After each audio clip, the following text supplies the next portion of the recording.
Hello, folks, and welcome to Got Your Back Short Shift Edition. And today is actually going to be a short shift. Not a ton of time today, so we're going to rock and roll and get through this quickly. Jason Strudwick set to join me in a minute. Our discussion topic today is going to be Yamamotos Puljujarvi and what the future holds. Short shifts, as always, brought to you by Mid-City Construction Management, a locally owned family company specializing in civil construction projects for over 40 years. And they're hiring right now, by the way. They're looking for an accounts receivable billing coordinator. It's a full-time permanent job, comes with great benefits. You can search them on Indeed for all of their job postings, or you can go to mid-city.ca. That's mid-city.ca, and you can click on careers and you can take a look. Great family-owned company. I've been to the head office. Looks like a great place to work. Love the crew down there, Dan and company. So if you're looking for work, give Mid-City some thought. Struddy, how you doing, pal? I'm great. How are you making out? You know, I mean, we don't need to get too much inside baseball here, but we've had some technical issues on Got Your Back so far today that has me just a little bit peaked right now, my friend. I'm a little peaked. Yeah. You're gonna have I can tell you're going to have to go for a walk after. Yeah, you're going to have to be the one that brings the positive energy on the pod today because, frankly, I'm just in a pissy mood. I'm pissy. That's good to know. I will avoid technology. anything that's confrontational. Yes, this is angry Ryan. Yes. Anyway, I love it. Okay, listen, we don't have a ton of time today. So the topic I want to discuss, Struds, is Yamamotos Puljujarvi. Look, this is the situation the Oilers are facing. Yamamoto will be back around February 12th. When that happens, they're back in that same cap crunch that they were in before. It's not a great situation. So in order to find space, Devon Shore to the American Hockey League, and then they got to waive like one of Broberg, Desharnais, Holloway. I mean, they got to find somebody to waive in order for them to find. And I don't think they want to waive any of those guys or send those guys down who can come and go without needing waivers. So then the other option is having to send Foegele down or send Puljujarvi down or find a trade for Jesse Puljujarvi between now and February 12th. I feel like the confluence of events right now, Struds, is such that the pressure on the cap, the health in the lineup that's returned to the lineup, the pressure right in this moment is as much as it's been to find a deal. They need that cap space big time right now. Or Puljujarvi probably ends up getting waived.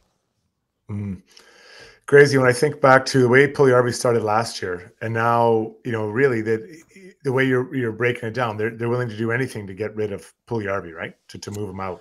They need the cap space. They really do. But I think it's sad. It's a sad situation because I had a lot higher hopes for Puljujarvi this year and last year, and I'm sure he did for himself. So, you know, it's hard. You know, I saw you put out the Twitter question talking about you want to talk about and a lot of people were talking about waiving him. The problem is you don't get a ton of bang for your buck. Like, you're not even going to get 50% savings when you send him down, right? Yeah. So, you know, would a team pick him up? You know, maybe it's you know, and people are talking about on the Twitter feed. It's a test drive, right? And I can't believe there's not a player inside Puljujarvi. I really think there is.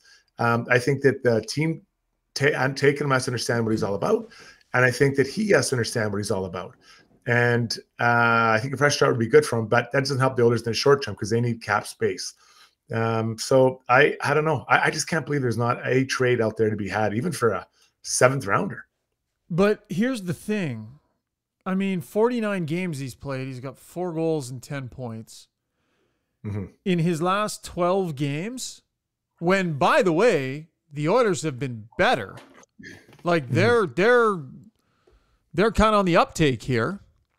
He's got 1 goal. Like, 1 goal in 12 games here. So if you're trying to trade him, teams look at him and go, oh, okay, look at that qualifying offer. We're definitely not doing that. So then he's probably a free agent. You're trading for him for the rest of this year to maybe get a look-see, see if he fits with some of your parts. But now you're spending quite a bit of money from now to the end of the year. Like, think about that. Bringing in a player, he's got a lot of salary left. So now you're spending your owner's money if you're a team that's not going to the playoffs. Because what playoff team is bringing him in? Yeah. So it's tough, man. It's tough. And it feels like it's almost to the point where it's attaching a pick with him to go. You're buying cap space. And we see teams buy cap space all the time, Struds. Yeah. What about attaching a prospect? Yeah. Like, yeah. I don't know who it is. There's a lot of guys down there in the minors. I mean, people had mentioned Tyler Benson. I don't think that's probably going to make it work. No. But I wonder if there's a prospect you can attach that you think has perceived value out there that maybe the team doesn't value as much. I don't know. I don't know who that is, but I just can't believe this is where we're at. And I've been critical of Puljujarvi and supportive. I've been both sides. But this is where we're at right now. And it just blows me away. I have to believe that Ken Holland has worked through all the scenarios, and I have to believe he has a deal in place. Worst case scenario is that you're talking about attaching a pick, and then best case is someone wants him. I just can't believe that he doesn't have something lined up and some thought, knowing he's going into this. Yeah, we'll get to the Weiss Johnson Twitter mentions here. And the tweet I put out was basically, feels like the Puljujarvi situation's coming to a head here. In my opinion, needs to be full money out deal, even if it takes an asset to do it. They need the space desperately. Like, let's consider where they're at from a cap standpoint. People talking about, Chikrin or, talking about all these guys that they want to trade for. The cap gymnastics that have to happen to make something like that work are significant just to get their own roster on the ice, their own collection of players. Right. They need already to take one of the guys that's playing regularly in Desharnais, Broberg, Holloway, and send them to the minors.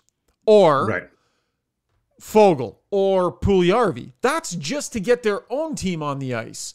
Now you want to add a player? Mm-hmm. So now you're saying to the team you're trading with, okay, not only do we want your player, you need to retain half his salary, and you need to now take Fogle back or something back. Now, how many assets are they asking for to help you clear up the cap space you need? So the situation really is, dire is a strong word, but they need the full $3 million cap relief from a Puljujarvi transaction. Well, what was it to get Kassian out the door? It was a second and a fourth or a third and a fifth? Yeah, I'll have to check now.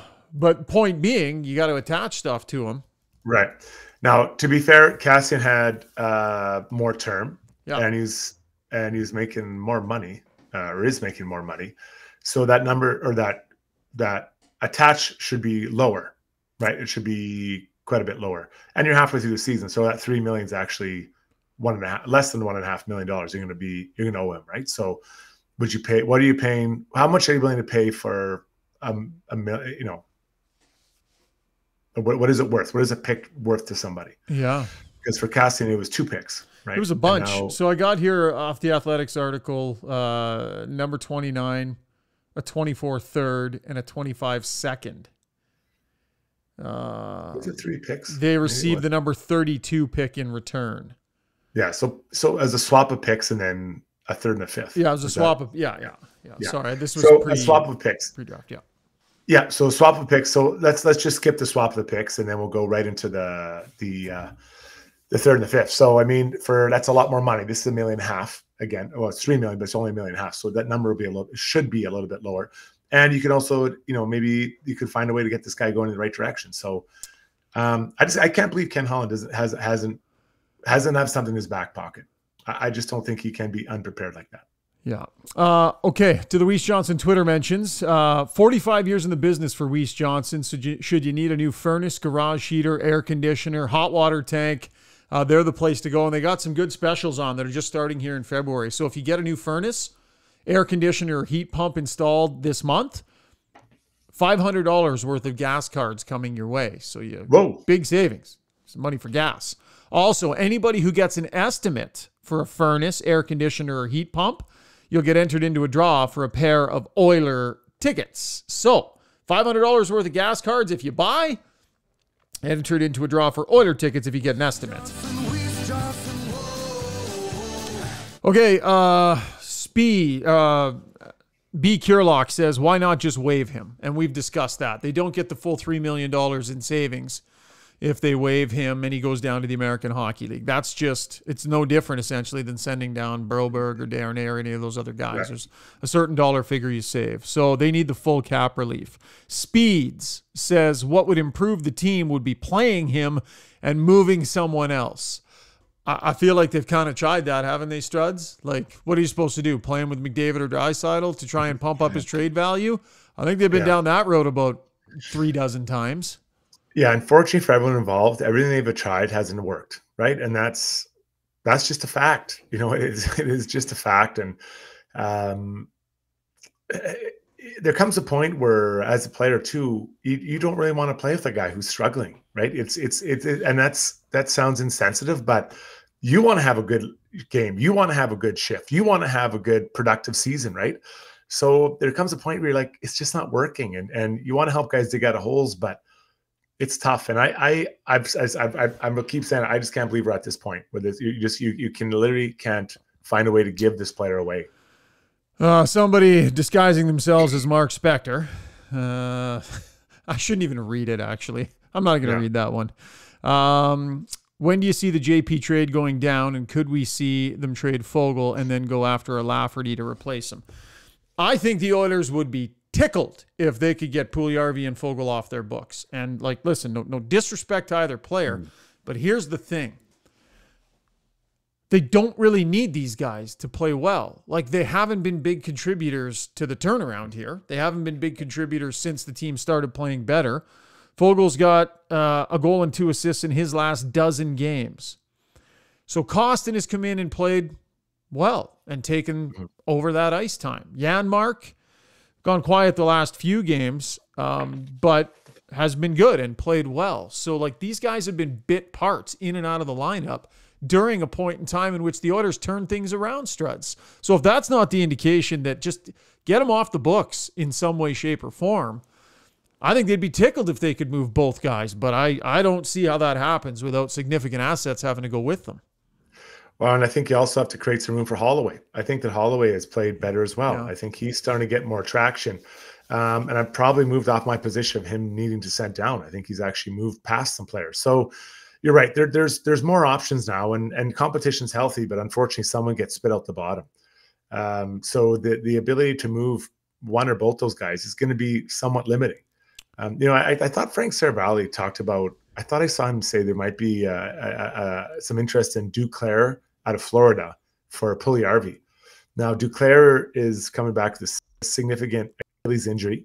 But I would if that is on the table now, Duclair has a contract for next year, but I would probably move on that pretty quick because Duclair, I love Duclair, brings speed, and he can play kind of all around your lineup. Now you're marking money for next year, and you don't know what the player's going to be like when he comes back, but I would be very interested in a move like that. Okay, so if that's a straight across the board dollar deal, right? Like what Duclair's cap hit is in and around that range. So now what? Yamamoto's healthy and you've got Duclair there instead of Puljujarvi. Now what? Now you're waiving Foegele as a solution and you're only getting the 1 point whatever it is in savings that he goes down. Now you have so you've added a forward that's usable potentially, but you haven't improved your blue line at all. And so, like, Puljujarvi is the key. Getting his full dollar figure off the books is the pathway to this team being able to improve itself in a meaningful way. If you don't get that full 3 off the books, what's the pathway to adding something that matters? So if you want to make your addition Duclair, okay, if that's what you decide, but you still have to figure out what to do with Yamamoto getting healthy. You're still in the same jam. You just got Duclair instead of Puljujarvi. You're right. And I guess I'm looking at a way to maybe turn an asset into something positive, right? Like something you can get that it's a good solution. Like if Duclair can play, and when he comes back. But then you have to look around the roster somewhere else. Do you look at maybe Yamamoto? What is the value for Yamamoto out there? And you might not want to trade him, but he might be the guy. But I said this last year, it's easy to look as a productive player when you're $1.25 million.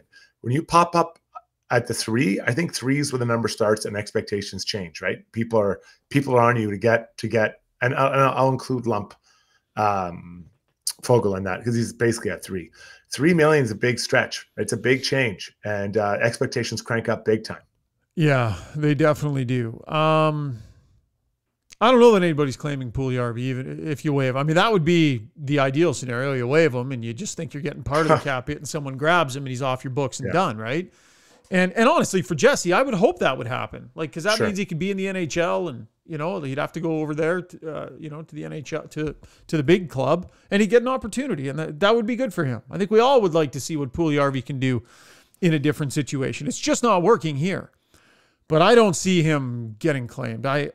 I mean, yeah, to take the full salary the rest of the year, know that he's going to walk, you're not going to want to qualify him. I'm not sure which team goes ahead and does that. Maybe I'm wrong. Maybe I'm off, but they have scouts watching these games too, Struddy. They do. But it's, getting a change is kind of a breath of fresh air. And I think there's a lot of baggage now back here with Oilers and Yessa.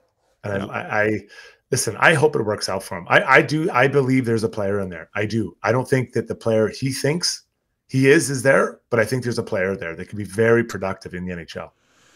Yeah, I don't disagree with you. There's a skill base there that I think belongs in the National Hockey League. It's just the confluence of confidence, opportunity, fresh start, all of that just flat out needs to happen.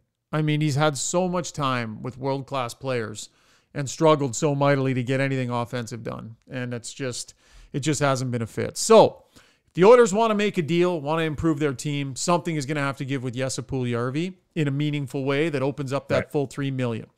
And with Yamamoto coming back, the temperature on that whole situation gets cranked up big time. All right, a one-topic podcast for you today, folks, and a quick one. A true short shift, just under 20 minutes, Struddy. Thanks for doing this, buddy. We'll chat again a little bit. When are we going to talk again? What day are we? We'll talk probably early next week, I would think, my friend. Looking forward to it, guys. Talk to you then. All right, sounds good, buddy. All right, that's going to wrap up this very short shift. Big thanks to our sponsors, Mid-City Construction Management, Weiss Johnson as well. And thanks for your participation as well on Twitter. We're going to live stream a little bit next week as well. We'll get back to trying to do that when we can. So look forward to chatting with you again real soon. Have yourselves a fantastic finish to your day, folks. Cheers.